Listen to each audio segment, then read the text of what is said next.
Community Broadcasting.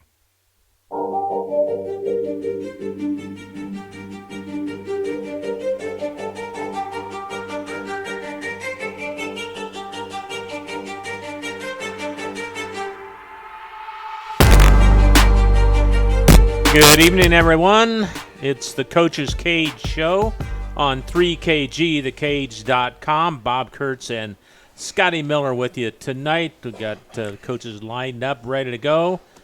As we have talked to our 6 area coaches tonight about last week's game and look ahead to Friday night's contest. And pitch hitting today, good friend of ours, Blaine Durham from the South Newton Rebels.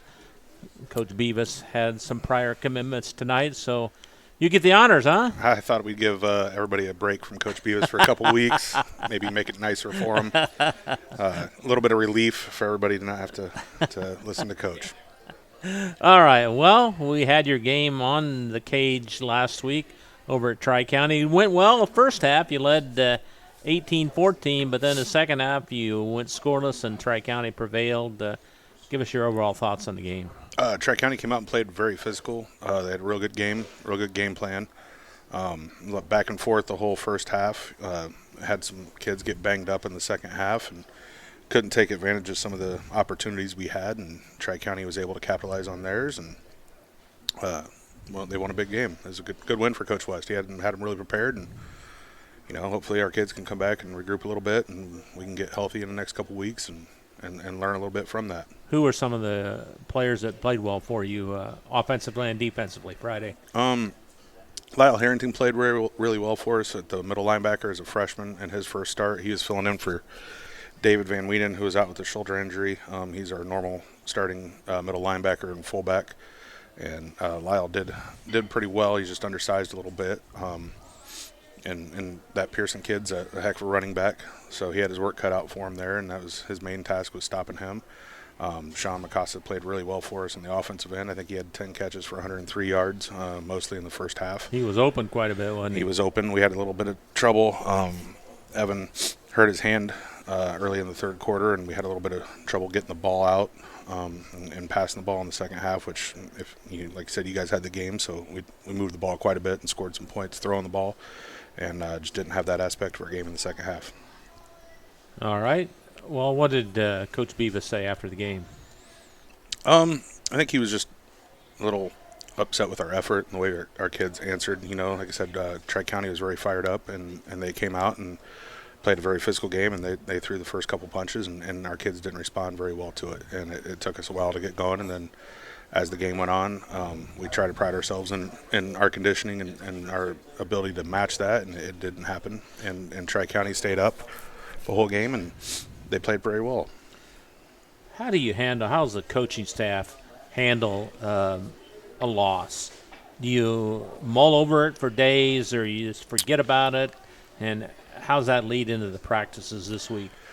Well, honestly, we didn't know what we were going to have coming into this week, so it was a quick breakdown of the film Saturday morning. Got our injury reports back from our kids who were getting x-rays at the hospital and stuff like that. And we knew we had a JV game with Tri-County, which we had last night. So it was how are we going to fill holes, how are we going to replace some kids, and what's next week going to look like after we get, the final doctor appointments and stuff done on Monday. So you're going to have some kids out. We have quite a few kids out this Friday. Some of our leaders are going to be out. So it gives our young kids a chance to play, and it gives see what they have. And that was the good thing about having the JV game last night, was it got them some live game reps and not just practice reps, which as much as you go and practice, it's not a live situation. So the kids aren't really hitting anybody. So they, it's their chance. And again, against JV kids, and West Central's not going to play JV kids. They're a really good football team, but it allows those kids to acclimate a little more. We're going to have a freshman starting at quarterback tomorrow night, Lyle Harrington, who started middle linebacker for us and played wide receiver for us this last Fridays, and play quarterback. So it's his chance to show us what he can do and show us how he's going to compete and move forward. Because Evan's a senior, so we got that spot's kind of wide open next year, and see how he does. So you're probably thankful that you get a few practices in right before They have to go into the game. He's had a lot of reps, and like I said, it's different that it is a JV game, but getting those live reps makes a huge difference for him preparing for what he's going to see Friday night, which is a really good ball club. I mean, they're defending conference champs and undefeated so far this year. Undefeated, and I don't think any of them have really been very close. And teams have had a hard time scoring points on them. Defense is very physical. They fly around.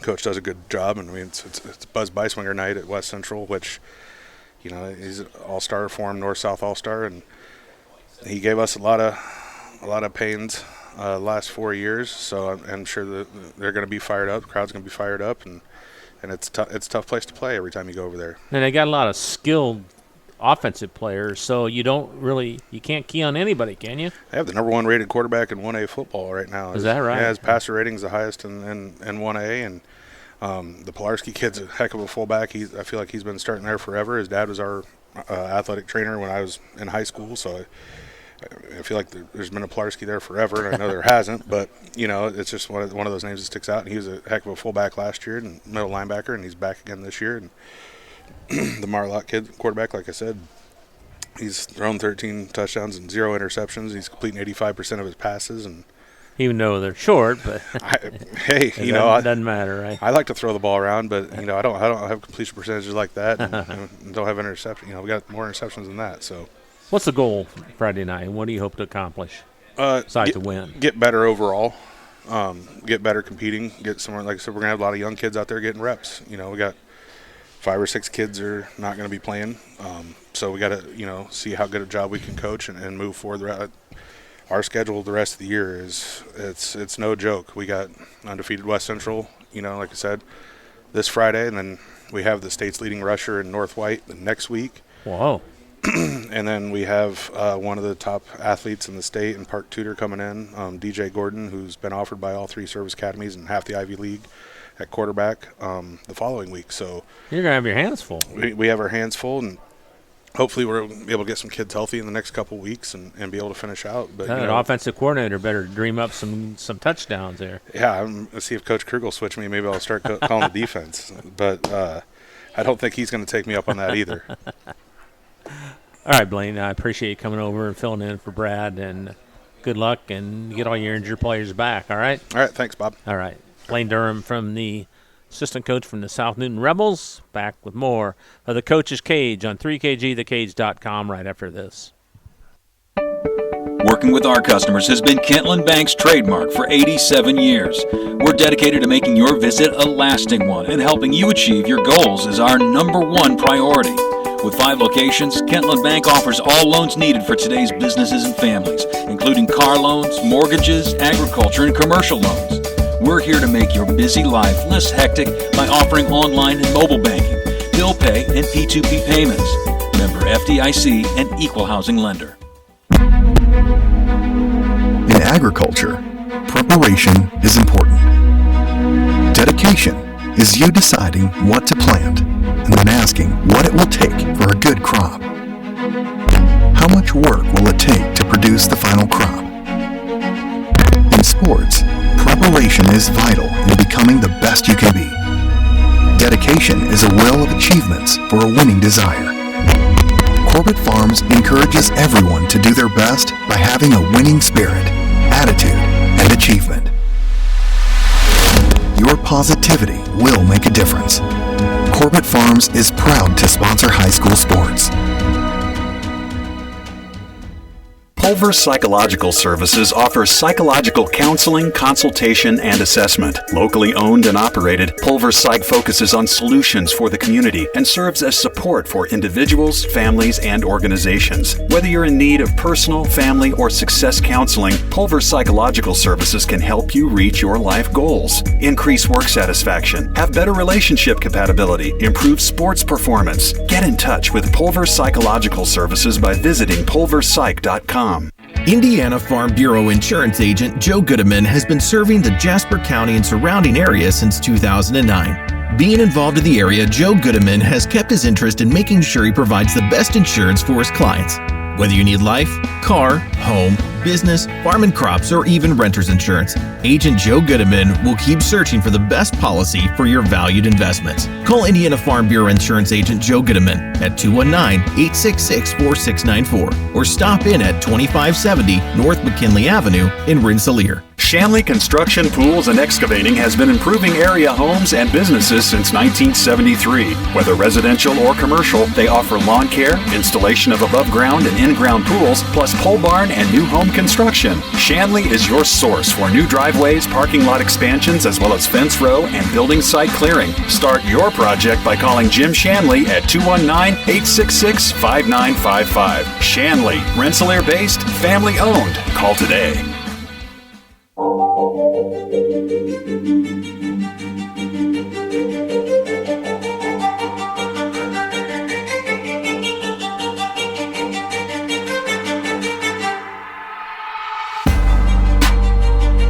right, welcome back to the Coach's Cage Show on 3KG, thecage.com.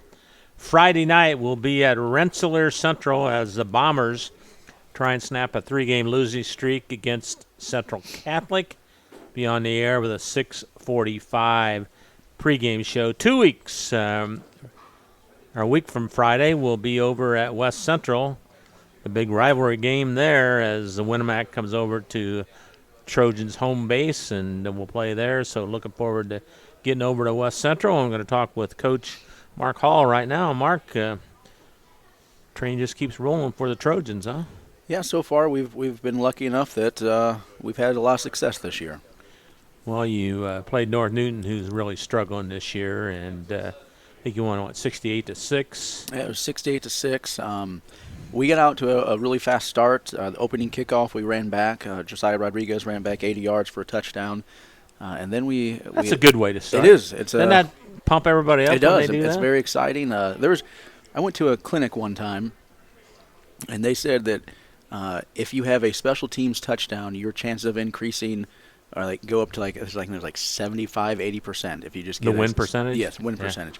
And then they said if you get a special teams touchdown and a defensive touchdown, it goes up to 98 or 99%. You better not ever lose when that happens, right? We have before. We played Culver. It would have been in 2018. You remember those losses? I do, because we scored 46 points and still lost that game. No way. It was when we had a defensive touchdown, we had a special teams touchdown, and we were that 1 or 2%. Yeah, you in put that whole a crimp in that statistics percentage, there, so didn't you? We're the ones that messed that one up. But anyway, we started the night really well. Josiah ran it back 80 yards. And then we saw something on how North Newton lined up on their kickoff return that we thought we could take advantage of, and we were able to get an onside kick right down the middle of the field. We just squibbed it down there and went down and recovered it. So past the initial line then. Yeah, with how they lined up, we saw a spot there that we could go get it. So we were trying something to see if we were able to do it, and then just in case you might use it again, right? Yeah, because it's one of those things that we've got to practice and make sure that we're getting ready for later in the year with what we want to accomplish. So we were able to recover it, and then we went down the field and scored, and it was less than 2 minutes, so we're right at 2 minutes, and we're up 16-0 already. And so North Newton, to their credit, they're on next offensive series. They came out and they went right down the field and scored. That ticked you off, I bet. Well, we had some bad tackling on it, but okay. they didn't quit. The kids, they went out there and they fought and they played hard and went in there, got it 16-6, and then we were able to go down the field again and score. Jaden Miller got a touchdown. We got the 2-point conversion. We were up at that point 24-6. Then defensively, we started playing really well and limiting the things they were trying to do. And then we got another score right before the end of the first quarter, so we're up 32-6 at that point. So things were going well. Defensively, started settled in, and we started to eliminate the things they were trying to do. And then offensively, we just continued to play well, and we're executing our plays and looking pretty good there. Second quarter, we started it with a play-action pass that Connor threw to Christian Hughes. It was, I think, a 59-yard pass. So our passing game was working well. On the night, Connor ended up being 4 out of 6 for 119 yards. So threw the ball well. Had 2 touchdowns throwing as well. So that was looking well. Rushing game was going well. We were able to get a lot of guys involved in the game, running the ball. And like we have all year, we've been able to spread it around on who's getting it. So in that second quarter, we started getting the ball to a lot of different guys, and we ended up putting another 30 points on in the second quarter. So at halftime, we were up 62-6. How do you handle being ahead that much, and what'd you say? And how did you approach the second half? Well, it was we wanted to get the young guys in and get them some experience. And, again, we've been fortunate enough last year and this year we've been able to do that. It'd be nice if we had a JV schedule and we could do that. We have enough guys to do that, but unfortunately we don't. But we have been in at least the position where we can put guys in second halves a lot last year and this year. So they've been able to get some experience that way, which is going to pay off in the future. Sure. So they get what that varsity feel is like. So we got a lot of guys in that on offense, defense, and they were able to do some good things. Defensively, a couple of them made some good plays. Got a couple sacks in there. They were able to make some tackles for loss. They did give up some yards, but then they held firm. North Newton, I think, and the two drives they had in the second half, I think they got down around the 20, somewhere in there, and then the defense made stops and held them out from scoring, so that was nice to see. And then offensively, there was one drive where we were having trouble catching the snap with our young quarterback, but second drive, he caught him and was much improved and ran the offense like we were supposed to, and we were able to go down, and those young guys got a score in the fourth quarter, so that was nice to see, and just running our stuff. And the running clock, that goes second half goes by quickly. Both teams, I think, just had 2 possessions, so it does go by quick when that happens. But which is a good thing. It is. It's nice. We can get people in, and it goes quickly. We don't have to worry about injuries or anything like that. So, but on the night we had, I think it was 9 different guys carry the ball. Connor led the way with 5 carries for 87 yards. Spencer Lehman had 4 carries for 50 yards. Dre Villarreal had 3 carries for 41. Austin Bolin had 3 for 30. Jaden had 2 for 21. And Jacob, is usually one of our top guys, he had 6 carries for 18 yards, and that was it. But that was all that was needed from it. I think 2 of those were scores of 2 or 3 yards a piece. So, again, we were able to spread it around and get people the ball. Ezra Rodriguez, one of our freshman wings, we were able to get one of our jets that we run to him, and he was able to take it 45 yards down the sideline and set up our last score. So it was just nice to see those guys be able to come in the game and contribute. We had a couple guys that typically don't play a whole lot of defense that they were in there, and within the first 3 plays, one of our defensive tackles ended up getting a sack. So Nick Penacaro did a nice job. He did the technique that we teach him. He got his hands on him, got extension, and then got rid of the guy and found the football. So it was really nice to see those guys execute the things that we tell them about during the week and then go play and do it on Friday night. I bet opposing coaches have nightmares trying to determine how to stop you guys since you have so much balance. That's a good thing for you, right? It is, and it's one of the things we've always tried to get to. When we went to this offense going into the 2018 season with that group of kids we had at that point, I said, if we run this right, there's going to be maybe 2 or 3 of you that are 1,000 yards more, or we're going to have 8 or so guys that have 300 to 400 yards, and we're just going to be spreading it around everywhere. And you prefer that? And that is the nicest one. There's time periods where we've had. It's been a lot of just fullback and quarterback. But last year and this year, we were able to get the wings much more involved and be able to spread that around. Then we've had some people we can throw the ball to down the field. This year we've got Christian as a tight end that he's been able to get behind defenses quite often on play-action passes. So it makes it when we can spread it like that, it makes it that everyone else doesn't have to be worried, hey, this play I have to do this, otherwise we can't do anything. It's, if I can't make the play here, I know someone else is going to be able to. So it's one of those things that is very nice that we are able to spread it around, and the best thing is that the kids haven't cared. I mean, they don't. I mean, they look at some of these other teams that they got guys that have some pretty crazy stats right now that they're very high, and that's great for them. But our kids don't have that, and our kids were fine with it. They know that, hey, we're doing what we're supposed to. We're doing what's necessary for the team, and we're having success. So that's all they've been caring about. Well, this week you take on South Newton. Assistant coach Blaine Durham was on and says the team's banged up a little bit, so you're going to see a lot of new faces out there. What do you know about South Newton? Well, they're a well-coached team. They like to throw the ball around. They run that zone option or zone read stuff really well. They're going to have some athletic kids out there, so we have to make sure that we're on top of what we're supposed to be doing with our assignments. Defensively, we can't fall asleep on what's going on and start to do somebody else's job. We got to make sure that we're filling our gaps and making sure we're watching the quarterback and who he's reading, and then we're squeezing things down and making sure that we tackle well. Because if we don't tackle well, they can make plays. The kids, we scrimmage them back in the jamboree. So we've seen some of those kids like we were expecting, like they're guys they started with there, but some of those guys are banged up, so we've rewatched that scrimmage, the last few plays there, last maybe 10, 15 of offense to see what type of guys might be in there, and they're athletic kids, so we got to make sure that we're ready to go. They're sure they're going to come over, they're going to have a good game plan in place for what they have, and so we got to be able to match that. Do you have to guard against overconfidence or no? Yes, anybody has to.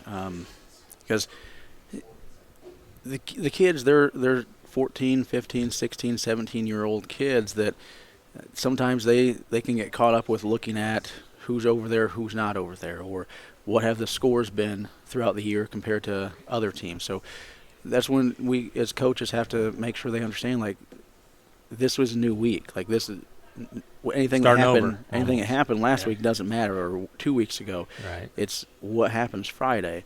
So if we don't come out and we don't execute Friday, then there's no reason they wouldn't be in it or win it if we don't execute like we're supposed to.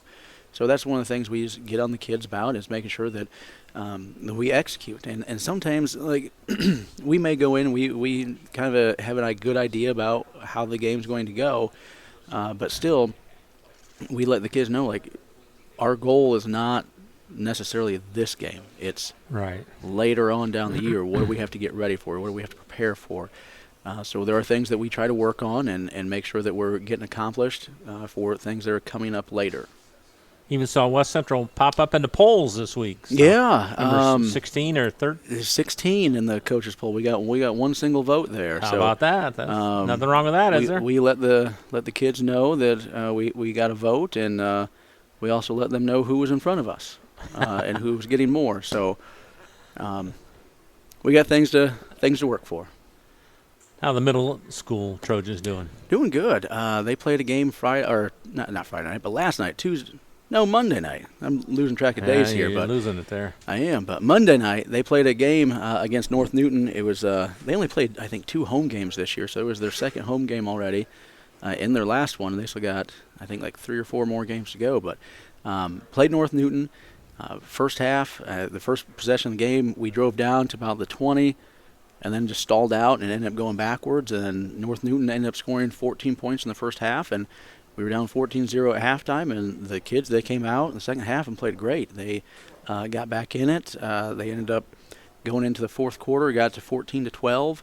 And then they took the lead at 18-14, and then they had a pick six in the last 2 minutes of the game to seal the game. So they ended up winning 24-14 after being down 14-0 at halftime. So great for them. Our youth league, they played last Saturday. That's cool. And they had all 3 levels, the flag, the 3rd and 4th grade, and 5th and 6th grade, all had wins on Saturday. So that was great to see there. And they've been doing a really good job down there at that youth level. They've had a lot of success this year. So it's very promising for the future and what's to come for West Central. I was going to say, you're building for that future with the getting kids wanting to play football, yeah, right? That's the biggest thing. Yeah, it's been great. Like that 3rd through 6th grade, those 4 grades there, we've got the 49 kids playing tackle football, so that's great to see, and especially for our first year doing it.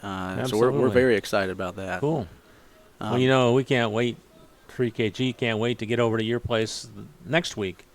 for the West Central Winamac game. That one should be a big one. It's not. That's going to be one. Throw out the records. I know what you're going to say. Don't worry about records, because they're either going to have one win or they're going to be over, but they're going to come over and give us everything they have. So we got to be ready for that. But this Friday for the South Newton game, we are going to recognize Buzz Beiswinger. Oh, cool. For him being named to the North-South game last summer and playing in that game. So he had a pretty good career. He did. He had a pretty Except nice for the one. end. Except for that last week when he decided to play some lunchtime basketball and injure himself. But yeah, he had a great career for us, and so we're looking forward to recognizing him for the game and celebrating what he was able to do for us in his 4-year career. Is that the first Trojan ever been an All-Star? He is, I believe, the fourth one that has played in it. Okay. Yeah, but his first one in a while, like 10 years, I believe. Yeah. All right. Mark, thanks for coming over. Appreciate it. Good luck Friday night, and we'll talk to you next week. All right, thank you. Mark Hall from the West Central Trojans, back with more of the Coach's Cage on 3KGthecage.com right after this. Founded in 1931, Community State Bank in Brook is your community bank. We specialize in relationship banking while offering the technology required to meet your modern banking needs. Community State Bank is the area leader in new construction loans and home mortgages. Our lenders know small business and have products to meet your farm and business needs. We're available to get to know you and your needs today at 224 West Main in Brook or by calling 219-275-2441. Member FDIC, an equal housing lender. Hi, this is Chuck Clark with the Underwood Insurance Agency, formerly Preferred Insurance Group. Are you tired of being sacked every month with your auto insurance bill? Do you feel you just pay your premium to your agent and never hear from them? We at the Underwood Insurance Agency work with over 10 insurance carriers to get you our best rate and coverage we can, and we pride ourselves on serving our customers like they are our family. We are conveniently located in Remington and Lafayette. We can be reached at underwoodagency.com. Reach out to us to score big savings. High-quality, personalized dental service is what they do at Hillcrest Dental. For over 40 years, generations have relied on Hillcrest Dental for beautiful, healthy smiles. Dr. John Ayler and Dr. Jack Drone look forward to seeing you for your next dental visit. For information or to set your appointment, call 219-866-7117. That's 219-866-7117. Or visit hillcrestdental.net. Hillcrest Dental is a proud sponsor of all high school athletics. 24/7 Club Fit is a 24-hour keycard accessed fitness center located in downtown Rensselaer. The 8,000 square foot facility offers free weights, weight machines, and a large variety of cardio equipment. We also offer free aerobics classes. 24/7 Club Fit offers 6-month contracts starting as low as $25 per month for students, those 55 years and older, and there are no sign-up or keycard fees. We also participate in the Silver Sneakers program. Call 219-866-0033 or contact us on Facebook. 24/7 Club Fit, where time is no excuse. Meet you at Arnie's, Rensselaer's go-to pizza and so much more. Pizza, sandwiches, burgers are here. Don't forget about dessert. Wings, cheese sticks, garlic bread too. Arnie's pizza menu has something for everyone. Dine in or carry out in the best pizza in town. Located across from St. Joseph's College in Rensselaer. Call 219-866-9999 and meet you at Arnie's.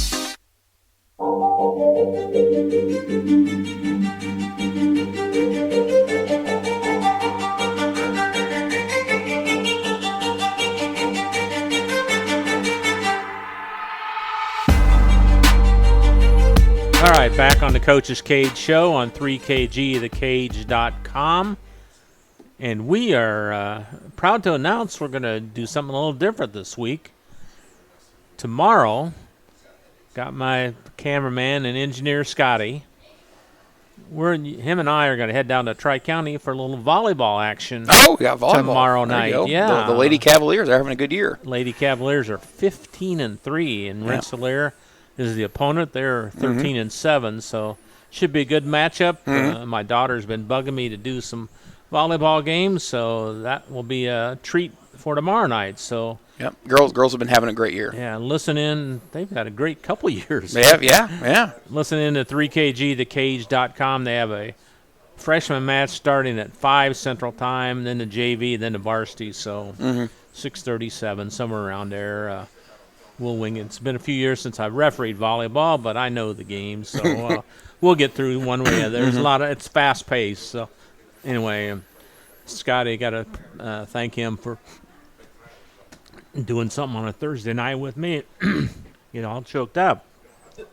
Jake West joined us now from the Tri-County Cavaliers. We were at Tri-County last Friday, and strong second half, Jake. Holy cow, you beat your arch rival South Newton 34-18, I think. 34-18. Scoreless in the second half. Yep, it was a good second half. Our guys played physical. I guess we just had the better team.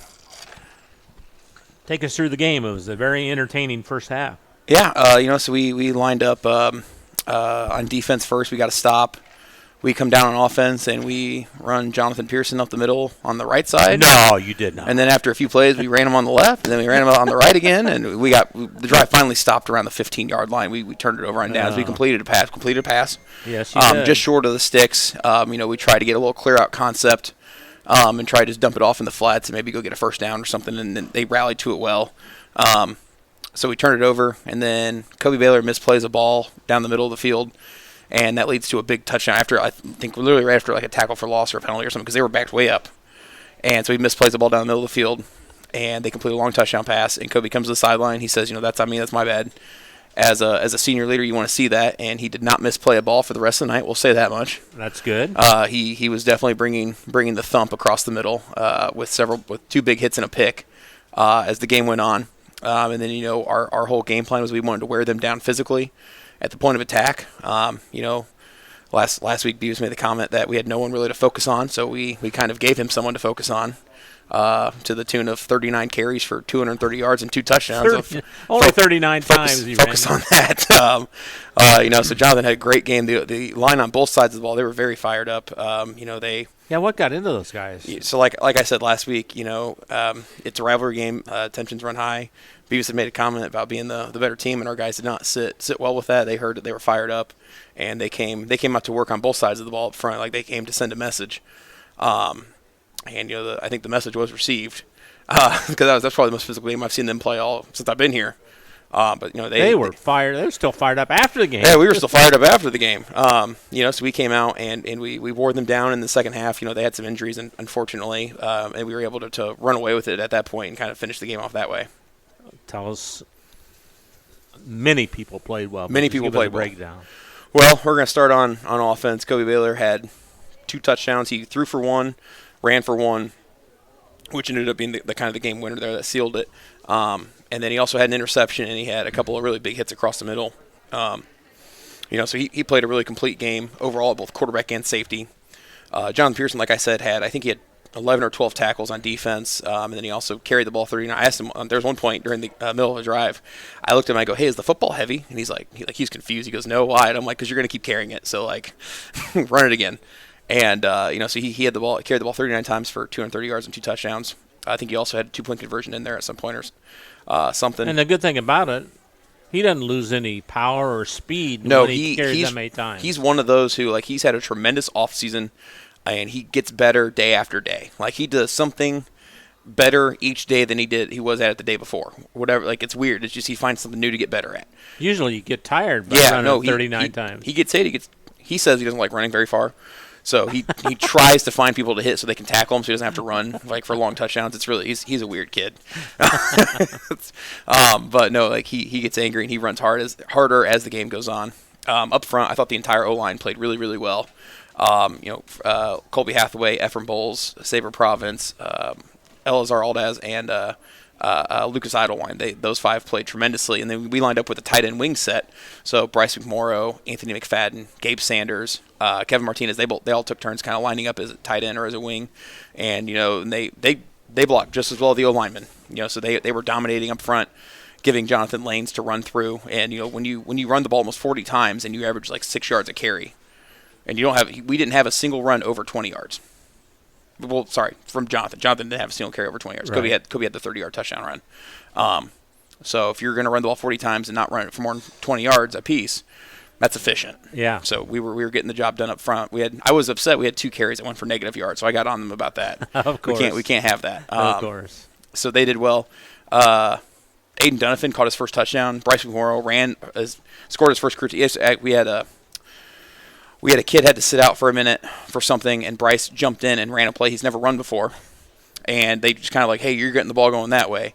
And so as soon as I see like how the defense plays it, I'm like, oh, this isn't going to score. And he puts his foot in the ground, cuts, gets vertical, and scores. I'm like, oh, that's cool. Well, that's nice when it works out that way.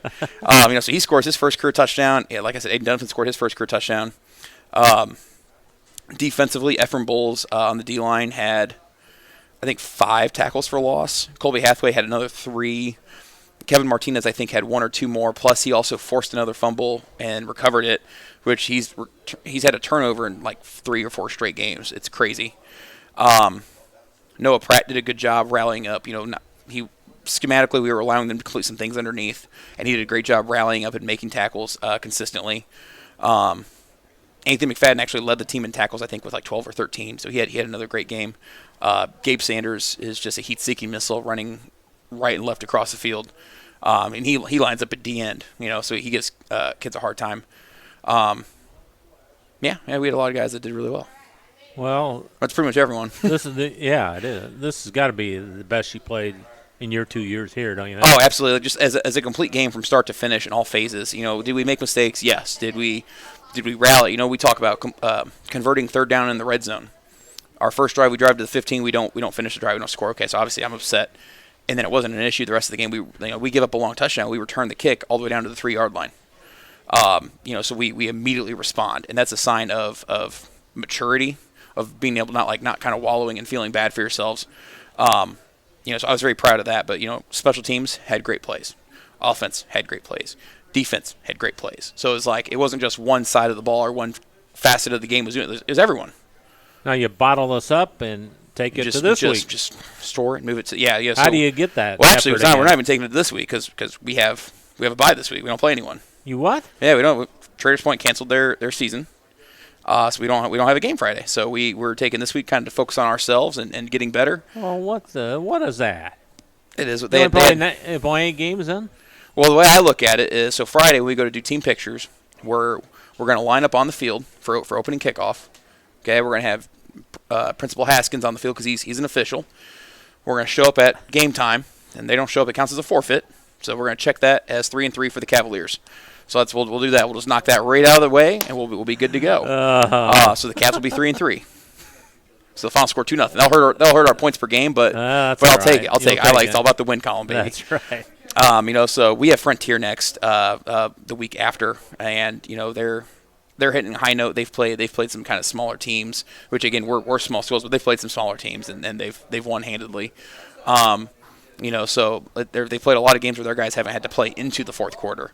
So I'm hoping that they're a little bit more tired than we are after having had a week off here. So we're kind of trying to focus on getting healthy and getting ready for that game. But we haven't looked at them a whole lot yet. We're going to wait until next week to do that. Well, you'll come back and talk to us about that then next week. Absolutely. Right? You will get the full scouting report next Wednesday.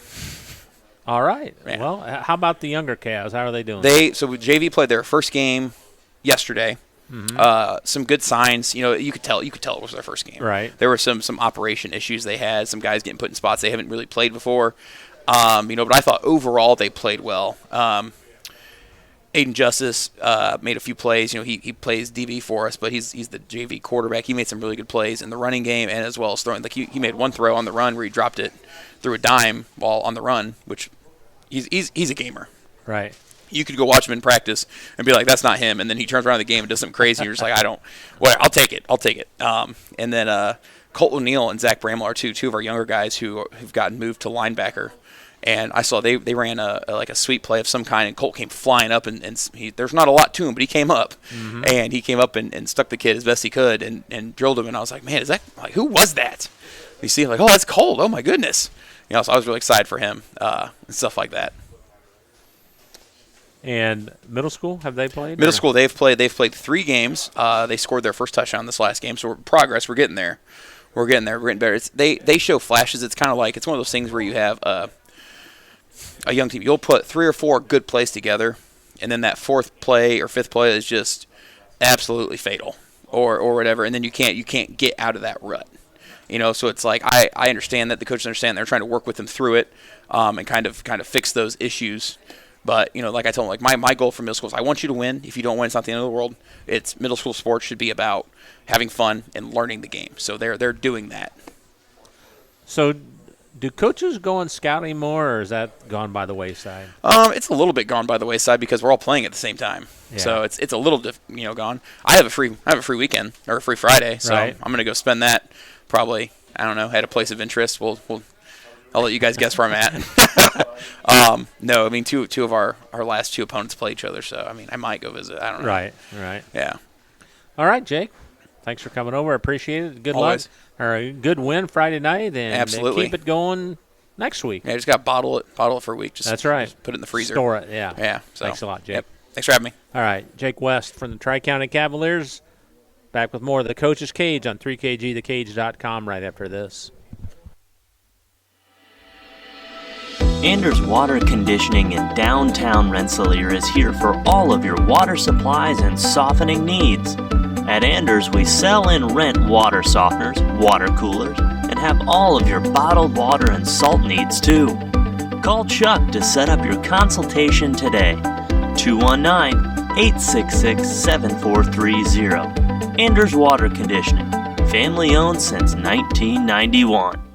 Shanley Construction, Pools, and Excavating has been improving area homes and businesses since 1973. Whether residential or commercial, they offer lawn care, installation of above-ground and in-ground pools, plus pole barn and new home construction. Shanley is your source for new driveways, parking lot expansions, as well as fence row and building site clearing. Start your project by calling Jim Shanley at 219-866-5955. Shanley, Rensselaer-based, family-owned. Call today.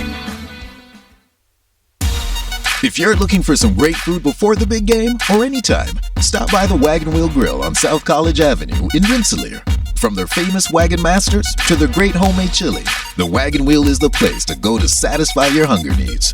Takeout is also available by calling the Wagon Wheel at 219-866-9942.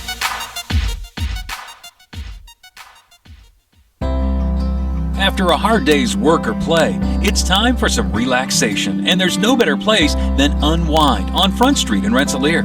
For massage therapy, facials, spray tanning, yoga classes, and wellness, stop by Unwind. They also offer student-athletes 30-minute massages for $25. Alina would like to thank Unwind's loyal customers for their patronage since 2016. To make an appointment, call Unwind at 219-869-0290. Reinforcements Designs is a full-service graphic design, screen printing, and sign shop. They offer logo designs, screen printing, banners, signs, vehicle lettering and graphics, airbrushing, vinyl letterings, digital printed graphics, freehand engraving, and more. 37 years of design and graphics, Reem Bontrager will help you come up with a customized project of your ideal or plan. Just ask, give Reinforcements Design a call at 219-866-8626 for your next graphic design project.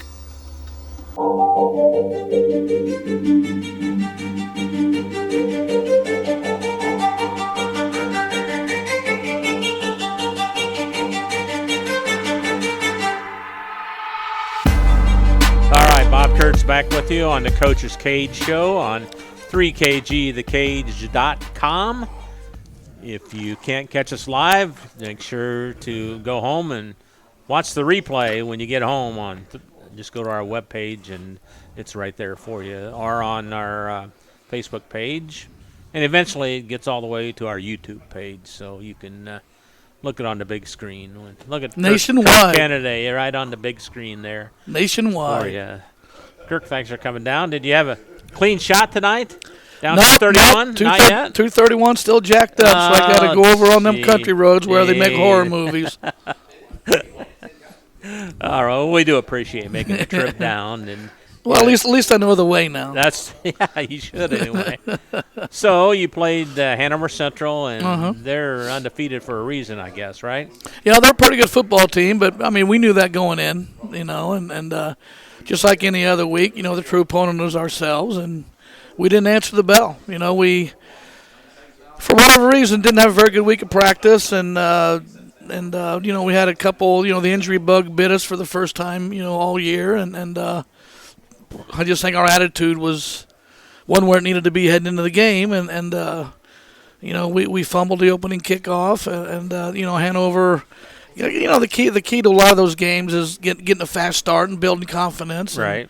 And getting off to make good things happen, and we didn't do that, and Hanover did, and they were in the end zone in a couple plays, even though we received the opening kickoff. So 7-0, and our next possession, I believe we fumbled again, and it just. It got out of hand early and spiraled out of control quickly from there, and it just wasn't our night. Can you tell that as a coach that things aren't going to go very well from the start of the game, or no? Well, not necessarily, but when things start like that, and you'd like to think that your team would buckle it on a little tighter and just have an answer and rise to the occasion and overcome our mistakes, and we didn't seem to have an interest in doing that last Friday. So, it was just a long night for Cougar fans, and it was just one of those games where you hope you learn from and become better as a result. Rather than just being a wasted Friday night. Anybody have a good night for you individually or not? To tell you the truth, that was one of those games where I didn't really look at the stats. I just kind of flushed it down the toilet and. That what you do? Just forget about it and go to the next one? Well, you try to learn from it best you can. Learn from it. Try to accentuate the positive and move on from the negatives. And like I said, try to learn lessons and become better. As a result. So let's talk about practices this week. Getting any better? Well, yeah. I mean, we had a productive meeting Monday. Monday was good. And, Tuesday was a real good practice. Today was up-tempo and another good practice. Kids' attitude seemed to be, where it needs to be. So, we'll see. We had a good, like I said, good practice Tuesday, good practice today, and we'll see what tomorrow brings. But, good practices doesn't necessarily guarantee good games, but it sure does help. Yeah. Tell us who you play this week, where it's at, and a little bit about the team you're playing. Well, this is homecoming week. We're obviously home against Culver Academies, and they've. Have you played them before? Maybe in the past in the playoffs, but not. This is a regular season opponent, obviously. So, it was a new addition to our schedule this year, and trying to upgrade things a little bit. And they're a quality opponent. You look at them on tape, and they're fast, they're athletic, they're skilled. Now there's two Culver. There's a Culver High School and then Culver Academy. Yeah, you have the town school, which I believe is single A. Right. Culver. Right. And then you have Culver Academies, which obviously competes at the 4A level. And, there used to be, back in the day, Culver Military Academy, and now it's Culver Academies. Okay. And I know their coach. I've known their coach. He used to be an assistant at Crown Point. Well, you know everybody. But Andy Dorrell is his name, and he's real good guy. And that's one of the first questions I'm going to ask him Friday during pregame is, why the name change and if that has changed anything at their school. Because I'm interested to find the answer to that out myself. But, they're another quality opponent that we're going to have to be well prepared for, and we're going to have to play well. Yeah, your schedule is a pretty tough one. Yeah, but that's. You like that? Yeah, I do. Every week poses a new challenge, and but ultimately every week the true opponent is ourselves and our attitude and our week's preparation and what we take the field. I mean, you've heard me say that probably every week, but every week it's true. All right, we're past the halfway point of the season. 5 games in. Assess the first half for the Cougars. What'd you like, dislike, need to get better on? Well, it is true that our schedule's tougher, maybe front-loaded in some ways, but I was convinced, until last week. Last week we kind of fell off the horse. I thought we were making pretty solid progress, throughout the season. I thought we fought hard against Hobart and did some things well, and fought to the very end. But last week against Hanover, it was disappointing, just disappointing all around. So, hopefully this week we'll get back to being competitive and playing the kind of football that we're capable of playing. And all is not lost. We like to think that we have winnable games, from here on out. We got 4 games left in the regular season to get into playoffs, and you look at who we're playing, and I mean, you don't want to do that because, like I said, we have to be the best, KV Cougar football team that we can be every Friday night, and the opponent really is irrelevant if you look at it that way. But we look at the remaining 4 games as winnable games. The rest of it is up to us. Our attitude, our perseverance, our practice week, and our effort, both mentally and physically. So if those are on par with the challenge from the opposition, I like our chances. But we can't go out and lay an egg and expect to have any kind of success, like we did last Friday. How are the younger teams, JV Cougars and the middle school Cougars, how are they doing? Well, the JV team, which is really our only other level of competition, they won at home, last Saturday against Hanover. So that's a positive. I got to see a little bit of the middle school game last night. They were playing a team from Lafayette, and things weren't going too well for the Cougars. Other team had a lot of speed, so we're we got decent numbers at the middle school, and they're working hard, and they got some good coaches, thankfully in the middle school, and they're learning. So what's your goal for middle school football? What do you want to see accomplished? Well, I think for the youth league and the middle school, it's just teach them how to block, teach them how to tackle, teach them the proper fundamentals of the game, and just let them enjoy playing the game to where none of them we don't want any kids to have a bad experience to where it blows out their candle and they quit playing. But like I said, just teach them fundamentals. Teach them to appreciate the game, teach them the love of the game, and how to play hard, and just, again, a good attitude, a good feeling about the game heading into the high school. But as long as they're coming into the high school with good, solid fundamentals, and like I said, like playing the game, and we're not losing numbers heading into high school, I think we got that's a positive feeder program. Kirk, thanks for coming down. Appreciate it. Go get them this week, and we'll talk to you next Wednesday. Well, it's always great coming on your show, if nothing else. It makes me think about things, and you always ask good questions, so we enjoy coming down and talking Cougar football. All right. Thank you very much. Well, thanks for having us. Kirk Kennedy from the Kankakee Valley Cougars, back with more of the Coach's Cage on 3kgthecage.com right after this. In agriculture, preparation is important. Dedication is you deciding what to plant and then asking what it will take for a good crop. How much work will it take to produce the final crop? In sports, preparation is vital in becoming the best you can be. Dedication is a will of achievements for a winning desire. Corbett Farms encourages everyone to do their best by having a winning spirit, attitude, and achievement. Your positivity will make a difference. Corbett Farms is proud to sponsor high school sports. Meet you at Arnie's, Rensselaer's go-to pizza, and so much more. Pizza, sandwiches, burgers are here. Don't forget about dessert. Wings, cheese sticks, garlic bread too. Arnie's pizza menu has something for everyone. Dine in or carry out in the best pizza in town. Located across from St. Joseph's College in Rensselaer. Call 219-866-9999 and meet you at Arnie's. Reinforcements Designs is a full-service graphic design, screen printing, and sign shop. They offer logo designs, screen printing, banners, signs, vehicle lettering and graphics, airbrushing, vinyl letterings, digital printed graphics, freehand engraving, and more. 37 years of design and graphics, Reem Bontrager will help you come up with a customized project of your ideal or plan. Just ask, give Reinforcements Design a call at 219-866-8626 for your next graphic design project. Working with our customers has been Kentland Bank's trademark for 87 years. We're dedicated to making your visit a lasting one, and helping you achieve your goals is our #1 priority. With 5 locations, Kentland Bank offers all loans needed for today's businesses and families, including car loans, mortgages, agriculture, and commercial loans. We're here to make your busy life less hectic by offering online and mobile banking, bill pay, and P2P payments. Member FDIC and equal housing lender.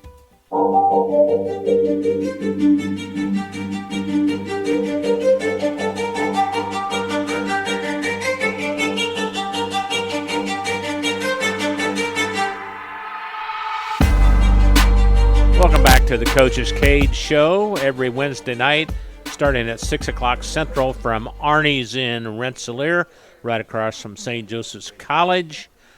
Bob Kurtz and Scotty Miller with you tonight. And Friday night we'll be at Rensselaer Central as the Bombers take on Central Catholic.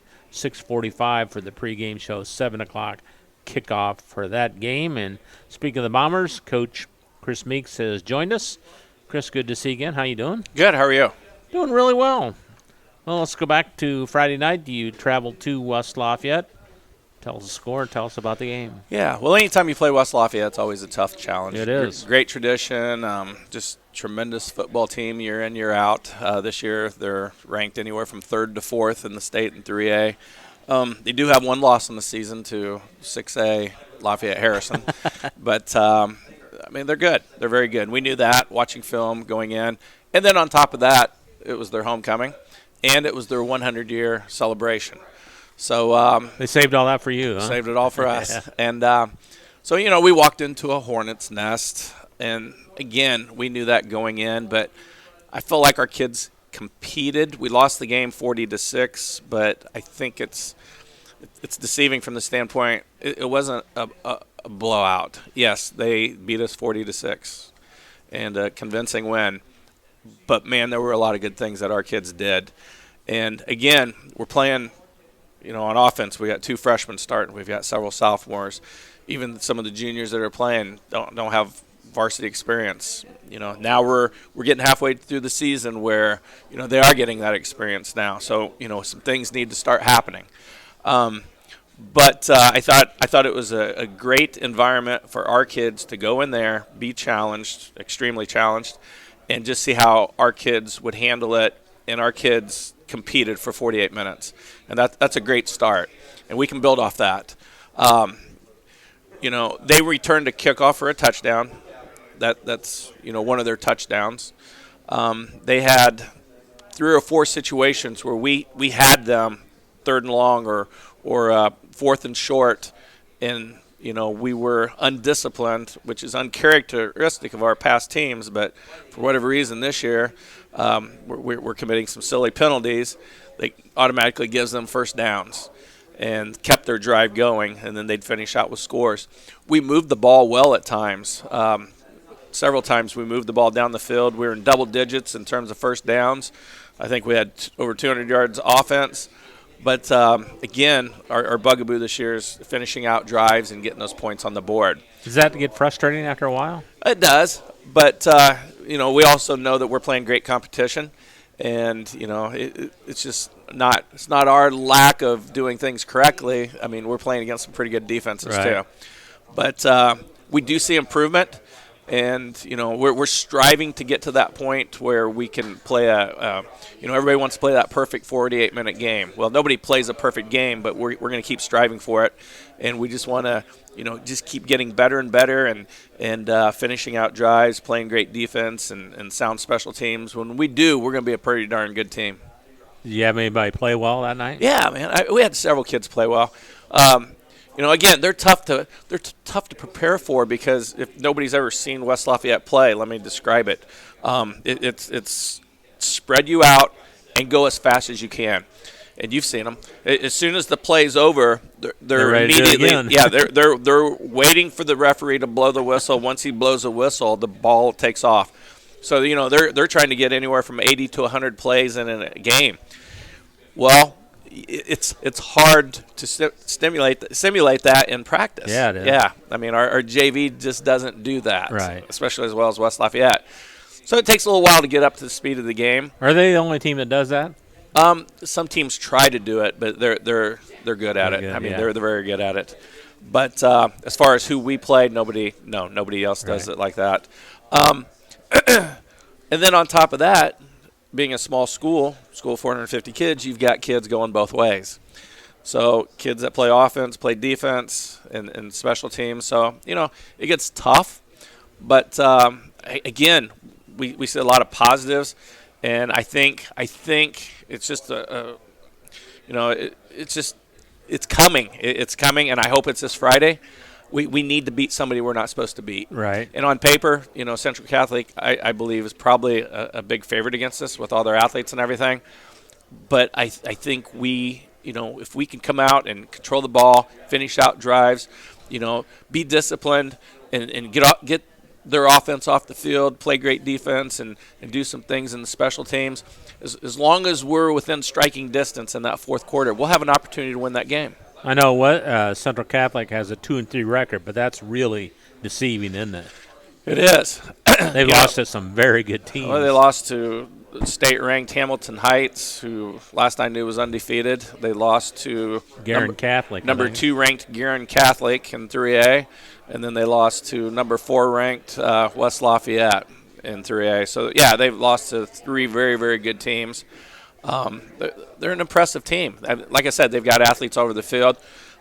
They're similar to West Lafayette as far as spreading you, but they do a lot more in the screen game and just getting the ball to athletes out in space. How the practice has been this week? Practice has been great, and that's one thing we can't complain about. Kids work hard.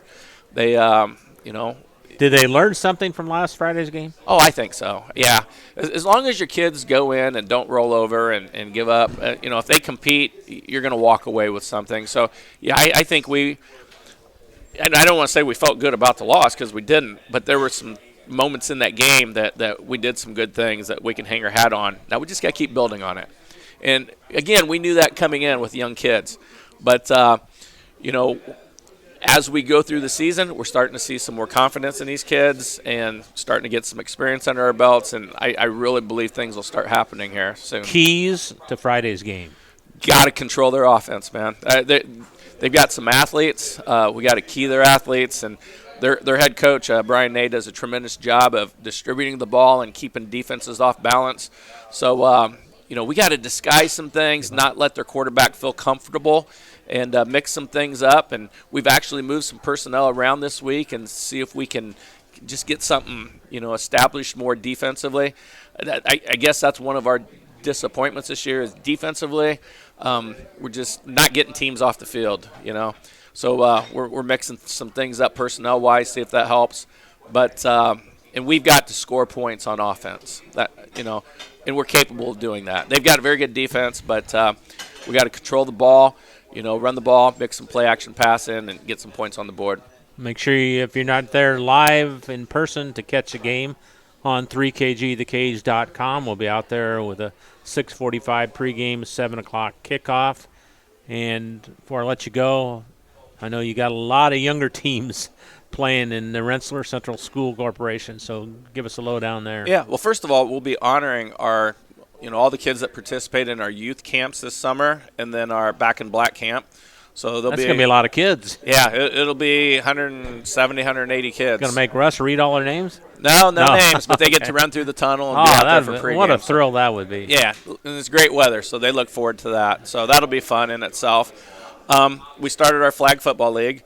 So we got like 70, 80 kids participating in that. So we have those games on Sunday. And, man, you want to talk about – so our first week was the week before, a little sluggish, getting the feel for it.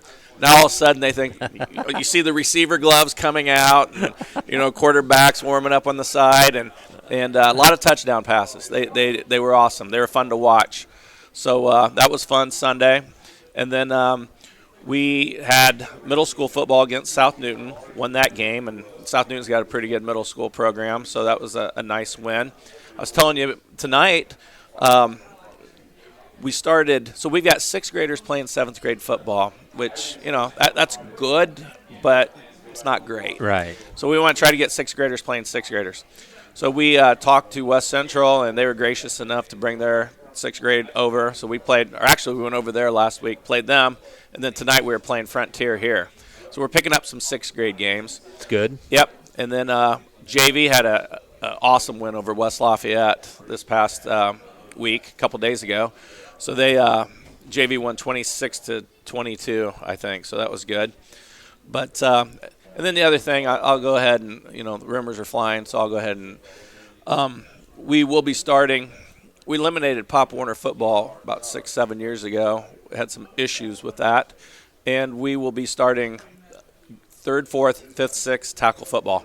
Oh, wow. wow. So our 3rd and 4th graders will be together. Our 5th and 6th graders will be together, and we're just now putting this all together. When's that start then? That'll be next year. Next year. Yeah. So people will be hearing more and more about it. We'll get information on, the Bomber Goalpost Facebook page, and, we'll talk about it on here. But, it's time to get it going. And we'll not be Pop Warner related, but we'll be playing a lot of the area teams around here. And, West Central and several of the surrounding schools have those grade levels, and those are the schools we'll be playing. It'll be great for those kids to get back and tackle football again. That's how you build your program, isn't it? It is. It is. There were some issues that needed to be addressed, and now we're to a point where we're ready to get tackle football going again for those young kids. Forgot to ask you one last question here. You're at the halfway point, over the halfway point of the season. How would you rate the first half of the Bombers? Inconsistent. A roller coaster, up and down. All right. A lot of good things and things that we got to fix. So again, we're always striving for perfection. Got a lot of good things, and it's fun when I sat there and watched that JV game against West Lafayette, and they're great athletes. Man, the future's bright. Keep in mind, we got a lot of young kids playing at the varsity level, but then you've got more young kids playing at the JV level, and to be a team the caliber of West Lafayette was huge. Now as these kids grow and get stronger and get more confident, we think some very positive things will happen here in the near future. Just look at what West Central's doing. They played their young freshmen in Southmore's a couple years ago. Well, last year it prevailed. They lost one a game all year, and they haven't lost any this year. So you build them young, give them some playing time, get them experience, good things will happen when they get older. In theory, that's the way it should work, as long as you can keep them healthy. Right. Because sometimes you put those young kids out there and they're not quite ready physically. Right. Not so good things can happen. But so far, so good. We're healthy for the most part, and we're looking forward to a very tough, stiff challenge come Friday. Chris, we'll see you Friday night. Okay? All right, thanks a lot. Chris Meeks from the Rensselaer Central Bombers. Back and wrap things up with John Ewing from the North Newton Spartans after this. Pulver Psychological Services offers psychological counseling, consultation, and assessment. Locally owned and operated, Pulver Psych focuses on solutions for the community and serves as support for individuals, families, and organizations. Whether you're in need of personal, family, or success counseling, Pulver Psychological Services can help you reach your life goals. Increase work satisfaction, have better relationship compatibility, improve sports performance. Get in touch with Pulver Psychological Services by visiting pulverpsych.com. Hi, this is Chuck Clark with the Underwood Insurance Agency, formerly Preferred Insurance Group. Are you tired of being sacked every month with your auto insurance bill? Do you feel you just pay your premium to your agent and never hear from them? We at the Underwood Insurance Agency work with over 10 insurance carriers to get you our best rate and coverage we can, and we pride ourselves on serving our customers like they are our family. We are conveniently located in Remington and Lafayette. We can be reached at underwoodagency.com. Reach out to us to score big savings. High-quality, personalized dental service is what they do at Hillcrest Dental. For over 40 years, generations have relied on Hillcrest Dental for beautiful, healthy smiles. Dr. John Ayler and Dr. Jack Drone look forward to seeing you for your next dental visit. For information or to set your appointment, call 219-866-7117. That's 219-866-7117, or visit hillcrestdental.net. Hillcrest Dental is a proud sponsor of all high school athletics. 24/7 Club Fit is a 24-hour keycard accessed fitness center located in downtown Rensselaer. The 8,000 square foot facility offers free weights, weight machines, and a large variety of cardio equipment. We also offer free aerobics classes. 24/7 Club Fit offers 6-month contracts starting as low as $25 per month for students, those 55 years and older, and there are no sign-up or keycard fees. We also participate in the Silver Sneakers program. Call 219-866-0033 or contact us on Facebook. 24/7 Club Fit, where time is no excuse.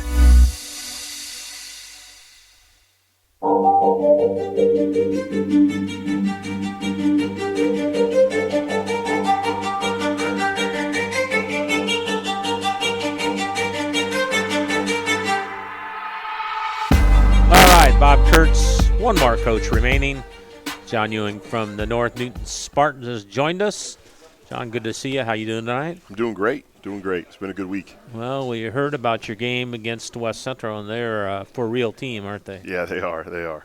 I don't think anybody in our conference is going to question that. I think our conference is it's a race right now between West Central and North White, and who's trying to keep up, and the rest of us are just kind of looking up at them. So, I said it a couple weeks ago when we played, on our beginning of our schedule, it was really tough. It's always nice to look and see where the standards are being set and how we got to catch up to them. So we're not going to back down from a team that we, on paper looks better than us, but we know what we got to work to now, which is nice.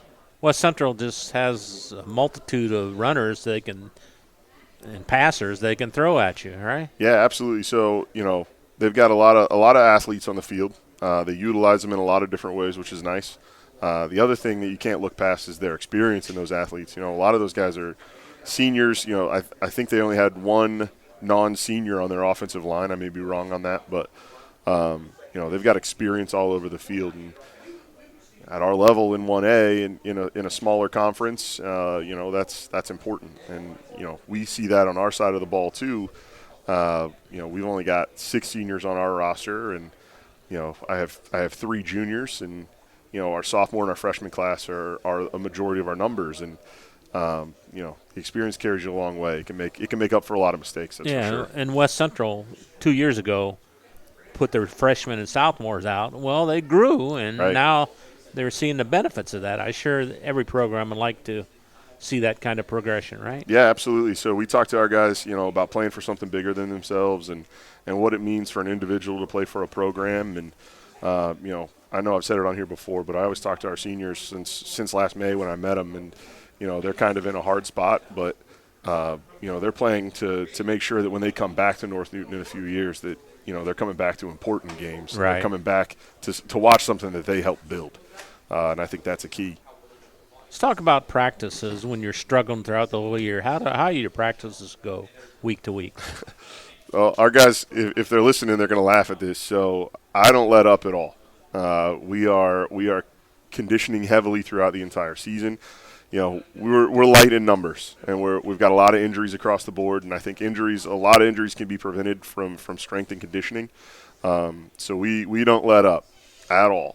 And then we put an emphasis on our mistakes and trying to fix our fundamentals and making sure that we're playing as sound a football as we can. That's our goal every week. Where did we make mistakes the previous week, and how can we get better? And then we don't let up on intensity, and we don't allow mistakes to happen in practice. So you're a little over the halfway point now. 5 games in. Assess your first half.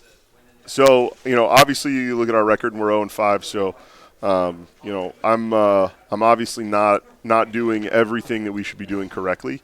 I think as a team, a lot of our mistakes are our own mistakes. It's not turnovers being forced to us or anything like that. We're doing a lot of shooting ourselves in the foot with discipline penalties, and fumbled snaps or bad snaps and false starts and not going through our progressions and putting the ball in danger in certain areas. So that's the big thing for us on offense. On defense, we've got to be able to make the play when we're there. Too many times we see missed tackles or not lining up, assignment alignment technique not being proper, and defensive, that's where it's at. I really think on special teams we've done a really good job. Now we had a lapse last week. We had 2 of them actually to start the game, and that really set the tone for our game. But I'm not saying that we haven't played some really great teams and they haven't done things to beat us, but we do more to beat ourselves every week, which is, once again, we're talking about experience and playing a young roster. I think that's just part of it. That's how it goes. Talk about this week's opponent. Tell us what about them. So we play Frontier this week. They're currently 3-2. They started their season off playing Clinton Prairie and North White, 2 ranked teams in 1A, and we talked about North White being the top in our conference, and they kind of proved it. And then the last 3 weeks they've played a couple of schools that I'm not super familiar with. In Noblesville Homeschool, they played Calumet Christian, and they played Irvington Prep. And I feel like athletically they matched up really well against those teams. And if we were able to see those 2 previous games with North White and Clinton Prairie, it'd probably be a little different of a story. So for us, it's kind of hard to tell exactly what they've got on the field. as far as matchups to us talent-wise. But their quarterback, he kind of leads the way, and I'm spacing on that young man's name, and I apologize to him for that. But, he's their leading rusher. He's on their receiving list. As a quarterback, that tells you something's kind of funny there. They run an up-tempo offense. We saw them a little bit at the scrimmage, and they want to run a mile a minute and kind of run us off the field, and we got to be ready for it. When we talk about alignment, assignment, and technique, and it's getting our guys ready in a hurry and getting them in place to make a play, and then understanding their keys and getting through everything on the defensive side of the ball. On the offensive side of the ball for us, it's, once again, I harp on it every week. It's, doing the little things right, making the next play, and understanding that we're not an offense that wants to push it down the field constantly, right? We'll take our shots, and we want to do that, but we don't want to line up and run down the field past everybody. I'm not saying that we can't. I'm just saying that that's not what we want to do. We're gonna have to make some changes. We're really hurt right now. I think I've got 9 guys that are sitting out this week for various issues. We've got a lot of pretty severe injuries, and that just comes with the territory. Once again, young team, inexperienced team playing football that a different way for the first time, and maybe their bodies weren't ready for us as far as strength and conditioning goes, and that's unfortunate. But here we are. We're going to get better, bigger, faster, stronger over the next few years as our young guys get older, and hopefully in a couple of years or maybe next year we're in the same situation that West Central's in right now. How's the attitude of your ball club? Attitude's great. Morale can't be higher. If you would have asked me that in week 1, saying you're going to be 0-5, what do you think your team's going to look like? I don't know if I could have said that, but right. I can't be more proud of the way our kids are handling this, and coming in and that blue collar mentality, bringing your lunch pail to work, to school every day, and putting your hard hat on before we go to practice and not backing down from anything. We talk about it all the time, but we build our program around our high five philosophy, and high five is hard work, integrity, and playing for something bigger than yourself. And it's all set around. So you come out to our games and you see that flag with the Palm logo on it. That's what it's for. So we talk about it every day. So our kids are upbeat. They're ready for the next game, and they're not going to back down. Thanks for coming over. I appreciate it. Absolutely. I'll be back anytime. You got to give some advice to Coach Meeks. Now he's playing Central Catholic next week. We'll talk. You coached at CC, right? I was at CC last year. I love that record is deceiving this year. I know. Very, very. They've played. You look at those 3 losses, and it's Hamilton Heights, Garrett Catholic, and West Lafayette, and all 3 of those teams are ranked in 3A. So it should be a good game Friday night. It should be a great game. I love those guys down at CC. They know it. They know that I'm pulling for them every step of the way, and I wish Coach Meeks the best. He's going to have a battle in his hands, that's for sure. Thanks for coming over, John. Absolutely. Go Spartans. John Ewing from the North Newton Spartans, back to wrap things up on the Coach's Cage on 3KGthekage.com right after this.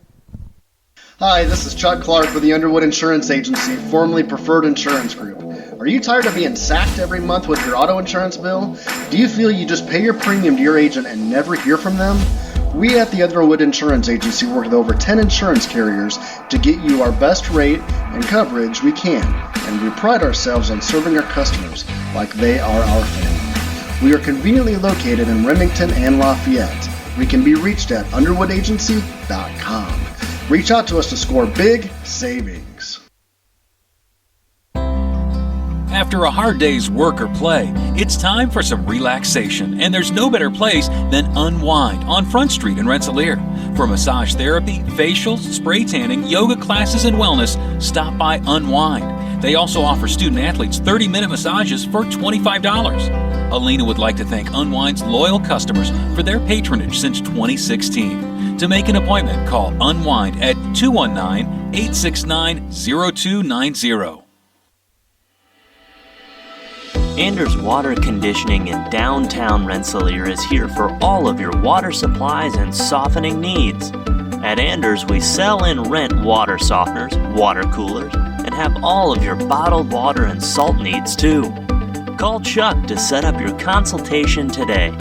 219-866-7430. Anders Water Conditioning, family owned since 1991. If you're looking for some great food before the big game or anytime, stop by the Wagon Wheel Grill on South College Avenue in Rensselaer. From From their famous wagon masters to their great homemade chili, the Wagon Wheel is the place to go to satisfy your hunger needs.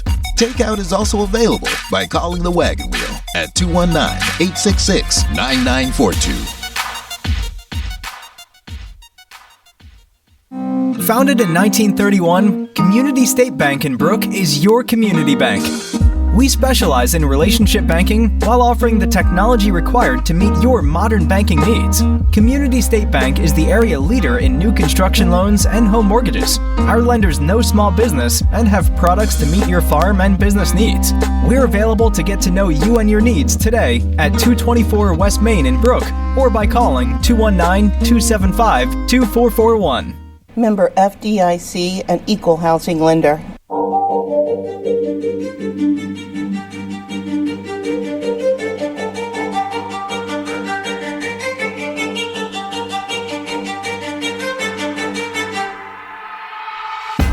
All right, we're ready to wrap things up here on the Coach's Cage Show. Bob Kurtz and Scotty Miller with you here. Remember, tomorrow night, special event for us. It's going to be high school girls volleyball.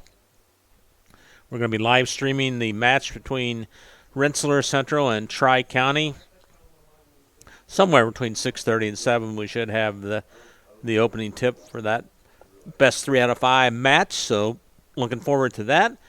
Friday night we'll be at Rensselaer Central as the Bombers take on Central Catholic.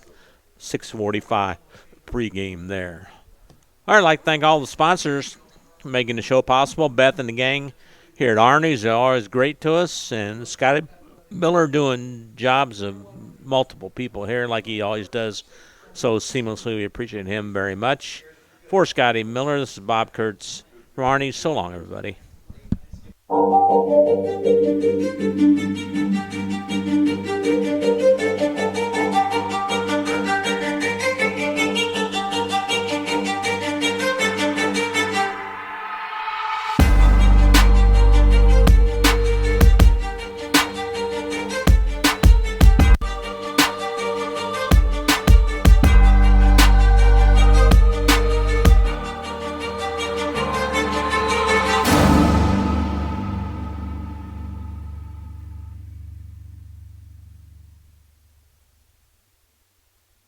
The proceeding was a presentation of 3KG Community Broadcasting.